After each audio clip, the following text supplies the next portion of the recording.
Hi YouTube, welcome back to Tractor Talk with Gary. We are expecting a major winter storm to hit here within a few hours. We're predicted to get 4 to 8 inches, high winds. There's going to be a lot of moisture with this snow. So there's going to be a lot of blowing. It's going to be a mess. We're about as ready as we can be. Got the tractors all ready to go. Brought the last load of wood I had loaded up. Put that in the basement this morning. That should pretty well get us through February, if February isn't too rough on us. But the Kubota tractor's in the shop in the yard. That has the loader and the box blade on it. In case it drifts way too much out by the Quonset building out west, where I have the 2520 plugged in, the breaker is tripped in the basement so that I don't have to power that with electricity until I'm ready to heat it up. It takes a half hour, 45 minutes, whatever, and it's ready to go. I don't think it's going to be that cold. So anyway, the 2520 and the Kubota L2501 are ready to do their part for cleanup. So we're just waiting for this to end. It should end tomorrow by midday. We're expected, and then I'll dig us out. So stay tuned.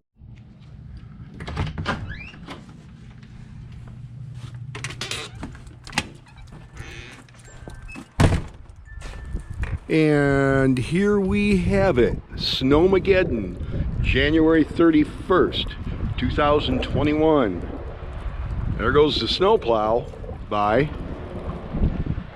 Looks like it may be his second trip. Yeah, my mailbox is still standing. Good deal.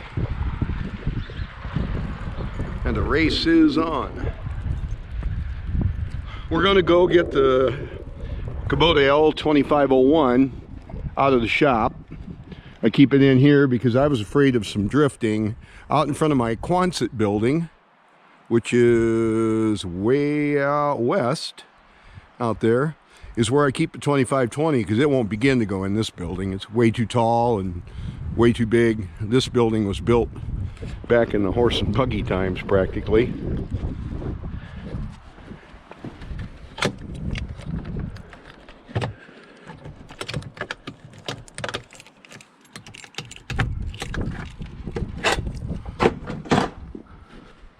Look at this, LED lights. Yay, let there be light.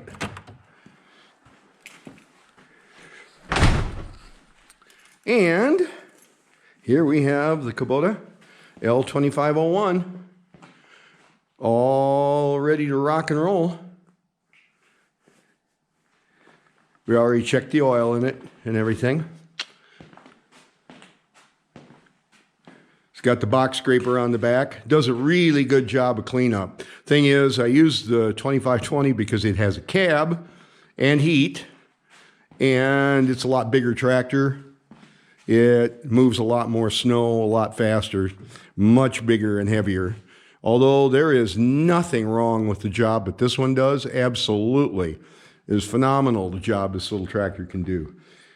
If you've seen in my other videos, I opted for the 72-inch bucket on the front over the 60-inch because I was moving snow with it, and I don't lift a lot of rock, heavy stuff with it. I don't use this to lift a lot of heavy logs and stuff like I use the other tractors for that are so much better equipped for that. They can lift a lot more, so why put the wear and tear on this one?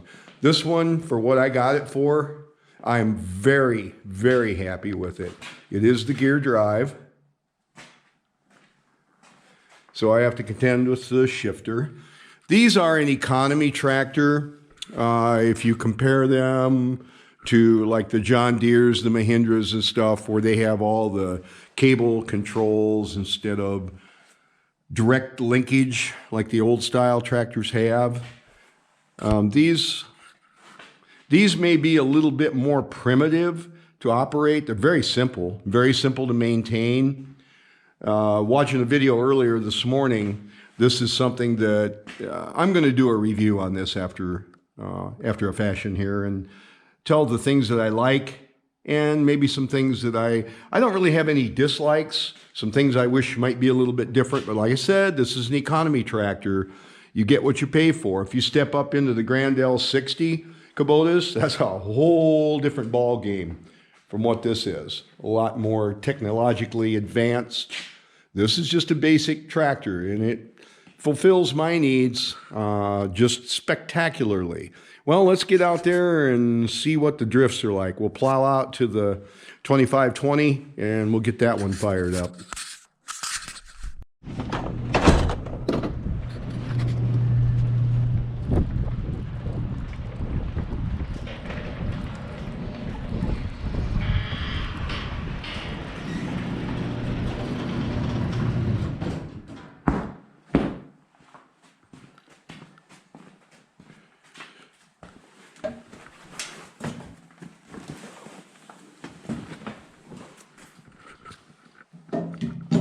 Since we're not running heat to it, I don't have it plugged in. It does have glow plugs.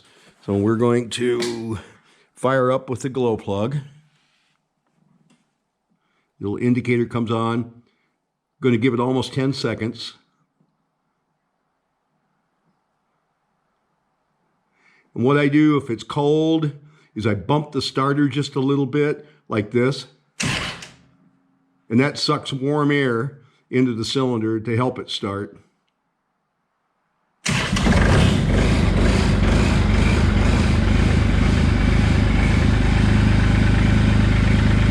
And these are very basic. They don't have an oil pressure gauge. They just have the idiot lights on it.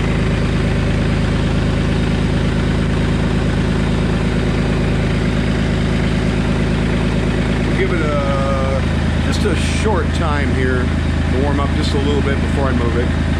It's not really cold today, but it would be a whole lot better for it if I just let it warm up a little bit. Hear the engine smoothing out. Yeah, every little bit helps. No need in putting that extra wear and tear on it. I want my stuff to last, so I take good care of it.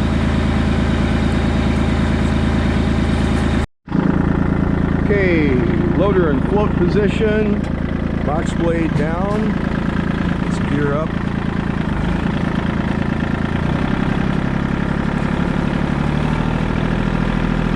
And make us a pass out to get the 2520 out.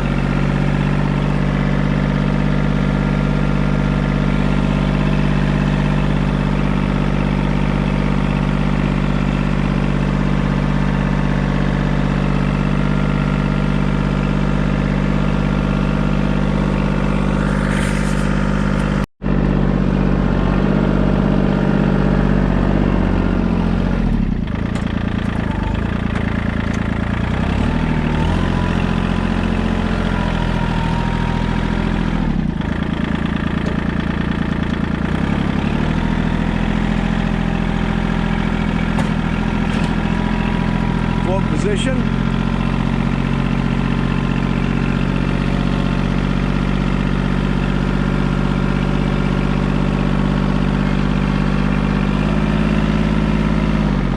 Then go into fourth gear, low range, see what will happen here.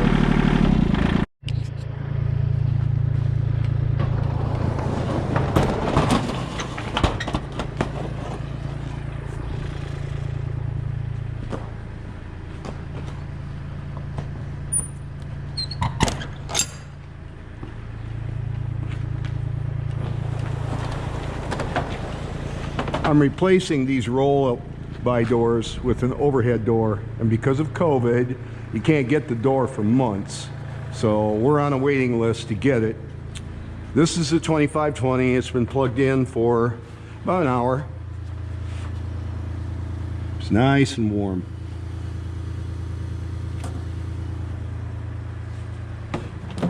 This is a 1970, so it's kind of primitive. This is the original paint on it. It's in really, really good shape. It's got about 4,000 hours on it. These are a very rare tractor. And it has the Westendorf WL21 loader on it, which has their proprietary quick attach on it, so I can't use it for other items, but that's neither here nor there because I won't anyway on this. I will on my Kubota, but not on this. Has the heavy duty Kiwani rear blade. That thing weighs a lot.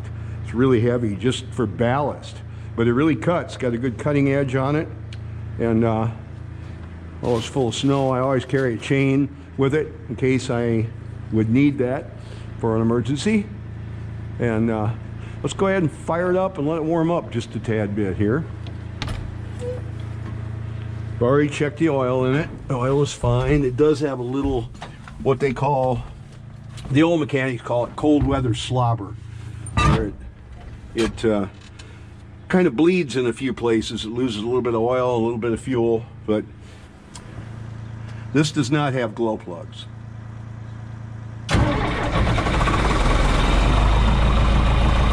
I'm going to go ahead and just let it warm up for a couple minutes before I even try to do anything with it. For my first few passes, we're not going to use the loader. We're going to use the blade and pull it all in one direction.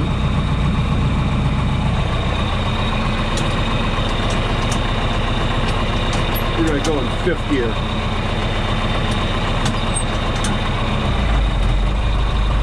Let it warm up a little bit before I get carried away with it here.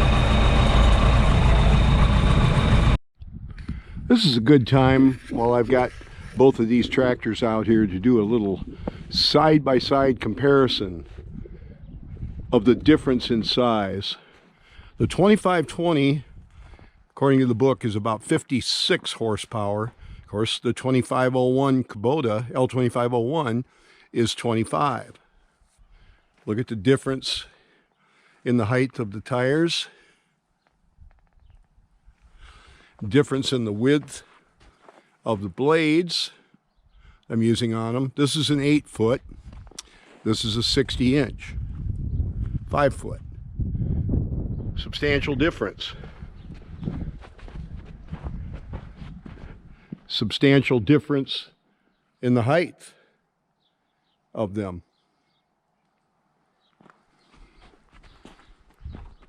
And substantial difference from the front too. And I wouldn't want to do without either one of them. They're both fantastic. The 2520 John Deere is rear-wheel drive. So I have to have chains on it for traction.